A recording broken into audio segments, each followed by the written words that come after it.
Hey everyone, what's up? DIMONIX here as always, back with some super interesting news for you. There's been a massive new GTA 6 info dump. Seriously, it's legit. This news is going viral all over the internet, and today I want to break down everything we've learned from this new GTA 6 leak. But before we dive in, please hit that like button and subscribe to the channel. Really appreciate you hitting that like and sub button ahead of time.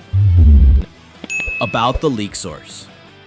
So, first off, let me tell you about where this leak came from. The info originally came from a guy on Twitter called GameRoll. He's the one who revealed the last names of the GTA 6 protagonists even before Rockstar Games did, and all his info was confirmed. It's true, it really happened. I saw his posts and his source turned out to be legit. And here's where it gets really interesting. That same source from Rockstar Games who previously leaked the GTA 6 character names is back and has dropped a ton of new info and details about the game. Everything you're about to hear is directly from this insider. So please, give this video a like, cause it's not every day we get new GTA 6 leaks like this. Let's go. New gameplay features. I suggest we start with gameplay. First and foremost, yes, the 6-star wanted level is making a comeback. And you know what? That would be great because after 13 years of playing GTA 5, I can confidently say that 5 stars in GTA just don't create any excitement. It's too easy. They're boring, the police aren't challenging, they're just annoying in GTA 5. A redesigned police system in GTA 6, along with 6 stars, would make things significantly more fun and interesting. Especially since the 5-star system first appeared in GTA 5, it would be logical to return to a 6-star wanted level in GTA 6. Kind of symbolic. Relationship system and its impact. Also, GTA 6 will feature a relationship bar, which was even mentioned in the leaked GTA 6 gameplay back in 2022, and it's still present in the game. And yeah, it's basically the honor system from Red Dead Redemption 2 just reimagined. This fact answers a long-standing question of mine about prostitutes in GTA 6 and how the characters will react to that.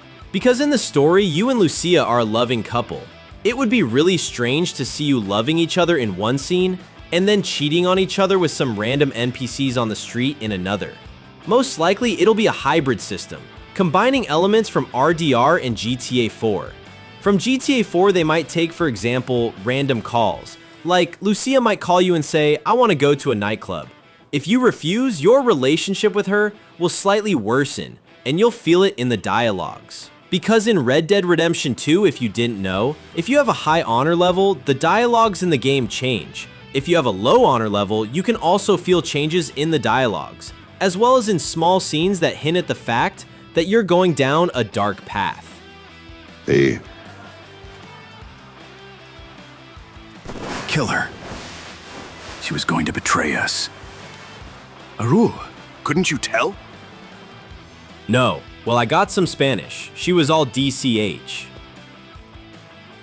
And since the whole story in GTA 6 will revolve around Jason and Lucia's adventures, most likely your relationship with Jason or Lucia will directly affect the softness of the dialogues, meaning you'll be more flirtatious, more tender if you have a good relationship and you're constantly going on dates. Or you'll be very cold and more like friends rather than a couple if you don't spend any time with each other. And I have one problem with this system. It kind of gives you a choice, but at the same time, personally, I'm left without a choice. I just can't be a jerk in Red Dead Redemption 2 when playing as Arthur. I always want to be good. All my playthroughs of Red Dead Redemption 2 ended with maximum honor. The game kind of gives you a choice, but I physically don't want to be a jerk when playing as Arthur. And I think it'll be the same for me in GTA 6. I just won't be able to be a complete jerk to Lucia. A lot of people criticize Quantic Dream for the illusion of choice, but the honor scale in Red Dead Redemption 2, that's the real illusion of choice. Other gameplay and world details. The game will feature a character weight change mechanic.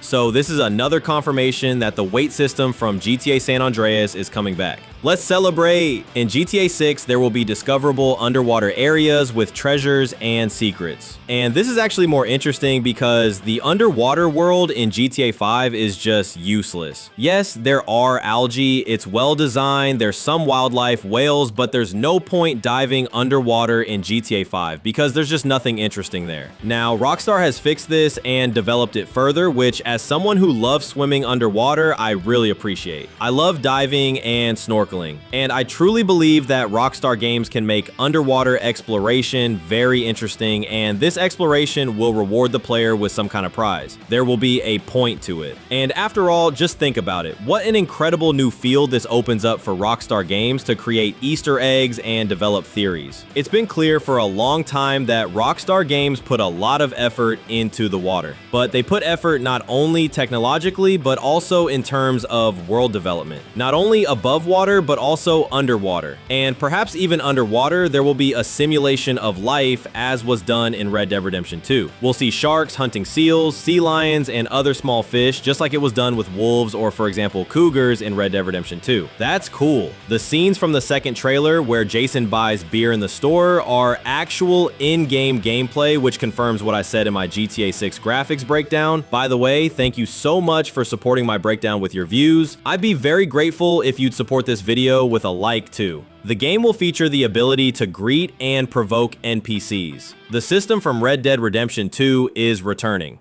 Character switching mechanic and my questions about it. The character selection wheel now has 3 options: separate Jason, separate Lucia, and joint control of both characters, where you can rob various locations together in the open world. Some missions are launched specifically in this joint mode with Lucia or Jason, and here I don't quite understand the point of adding this function to a separate menu on the wheel. In GTA 5, you could just call one of the characters and that was it. You'd run around with them, rob stores, kill cops, drive around, and essentially do all the same things, but it added a small micro element of immersion, like you're calling a friend, chatting, arranging to meet, picking them up in a car, and then driving around together. Wouldn't it be more logical to keep the GTA 5 system where you call a friend and pick them up? For example, you call Lucia, pick her up, and then go on a mission together, play with her, give her commands. Why did they have to create a separate mode in the character selection wheel itself, and how will that even work? Will the character just appear somewhere, drive up in a car without a call? It feels a bit illogical, but hey, that's just my opinion. Let me know what you think about this system in the comments. Special abilities and my take on them. The GPS in GTA 6 will look like a rectangle with pink route markers, so the minimap will be like in GTA 5, but recolored to fit the style of the 6th installment, which makes sense. Jason will have an ability similar to Deadeye, slowing down time with weak spots highlighted on enemies. Lucia also has it, but it only works for one shot. The source claims it's poorly implemented and hopes they'll change it by release. Jason at the round the point Jason call. The idea is to show that Jason is actually a more skilled shooter than Lucia. And honestly, I don't quite understand why this ability is needed because, well, first, it works poorly, and second, in GTA, we just play as people who shoot other people. This isn't Doom, where you need to dismember fleshy demons or destroy their armor. You just shoot people in the leg, they fall, shoot them in the shoulder, they drop their weapon. Everything is as simple as possible. Why overcomplicate things and add some weak spot system? Maybe they mean a system for highlighting organs, like in Red Dead Redemption 2, so you could inflict some fatal injury, like shooting a lung or blowing off their nuts. But why is this needed in GTA 6? Honestly, I can't imagine a single scenario where I'd use this superpower. Hey, I don't even use Franklin's, Michael's, or Trevor's abilities in GTA 5. I've simply forgotten they exist. And I'm not really fond of this whole superpower thing. Write in the comments what you personally think. Personally, I believe superpowers in GTA are just unnecessary. They have no place.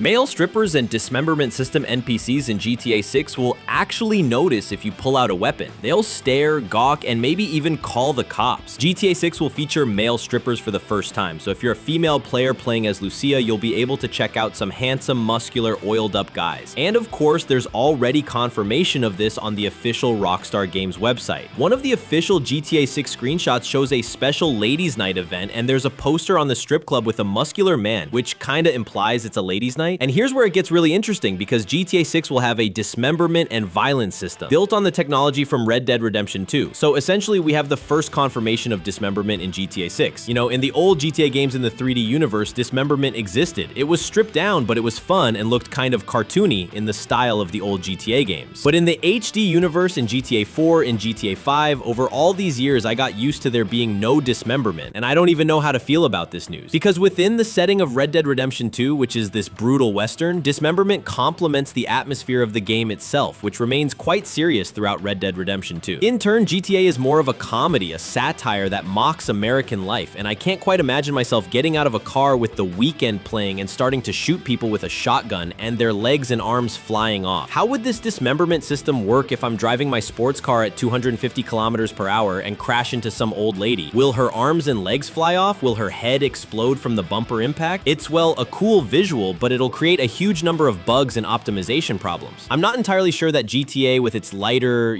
more cheerful tone, needs all this gore. But hey, let me know in the comments what you think, whether dismemberment is needed in GTA 6. You know my opinion. I'm very interested to hear yours in the comment.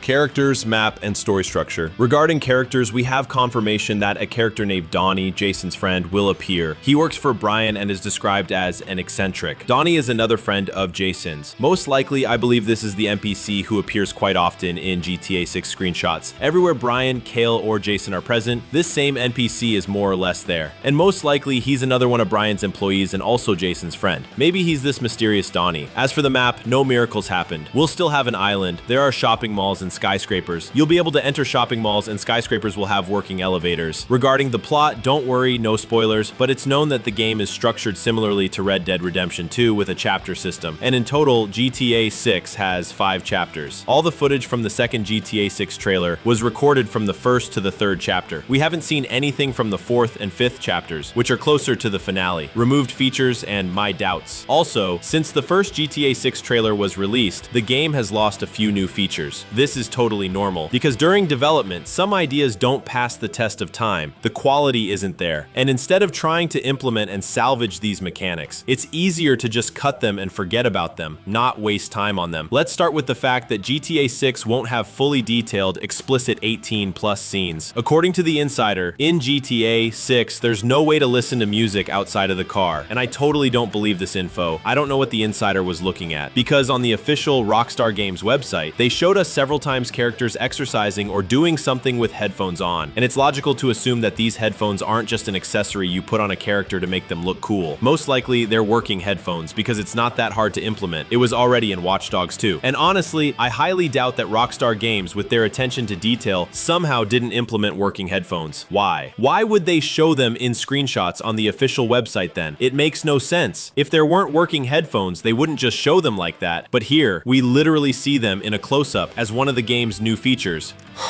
And at this point, everyone is free to believe the leak or not. Personally, I approach it with a huge, and I mean huge, amount of skepticism. But then again, this person has already leaked GTA 6 data, and it was confirmed. Why would he lie now? He could have just stayed silent, but he came forward and shared information about the game. If this person had never shared any truthful information about GTA 6, I wouldn't even have made a video. But he does have experience providing genuinely legitimate information about GTA 6. He has already proven that he has connections within Rockstar Games. And these connections don't just throw out nonsense. So it's tough, really tough. I advise you to approach this leak with a lot of skepticism. But the fact itself is quite interesting because everything indicates that it seems to be true, but I just can't fully believe it. It's too good too early for a new leak. The second trailer just came out, literally a month ago. A whole bunch of screenshots, and now another leak. Too good to be true, too good. But hey, that's just my opinion. Let me know what you think in the comments. Do you believe it, and what do you generally think? Is it possible that Rockstar Games would allow another GTA 6 info leak after all the nightmare they went through in 2022? I highly doubt it, but I just can't stay silent about this leak. After all, we already have experience with a person who works for Rockstar Games actually leaking real information about the game. I'll be waiting for your comments. It was DIMONIX here, as always. Drop a like, subscribe to the channel if you still haven't for some reason, and jump into my Telegram via the link in the description. You'll find the most current, fast, and exclusive GTA 6 news there. And of course, don't forget to check out these 2 videos right here. You definitely won't regret it. See you in news videos very soon. Until next time, bye-bye.